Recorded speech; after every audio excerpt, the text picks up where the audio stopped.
সবুজের সমারোহ। বন্ধুরা, আমরা এসেছি একটা ভুট্টা খেতে। এই ভুট্টা খেতে বায়ো নেচার অ্যাগ্রোটেক কোম্পানি লিমিটেডের ম্যাজিক্যাল গ্রোথ ব্যবহার করা হয়েছে।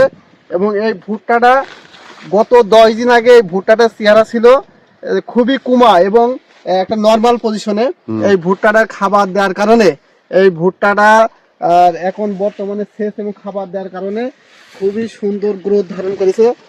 বন্ধুরা, আপনাদের একটা গাছ আমি দেখাচ্ছি। এই দেখেন দেখেন এই ভুট্টার গাছটা দেখেন কত মোটা, হ্যাঁ কত মোটা মোটা গ্রোথ ধরেছে এবং এই ভুট্টা গাছটা খুবই সুন্দর। তো বন্ধুরা দেখতে পাচ্ছেন যে এই যে ভুট্টার এই যে ক্ষেতটা খুবই সুন্দর হয়েছে এবং বাম্পার ফলনের আশা করছি আমরা। তো আপনারা এই বায়ো নেচার এগ্রোটেক কোম্পানির ম্যাজিক্যাল গ্রোথ ব্যবহার করে দেখতে পারেন এবং এই প্রোডাক্টটা খুবই সুন্দর এবং গুণগত মানসম্মত। ধন্যবাদ।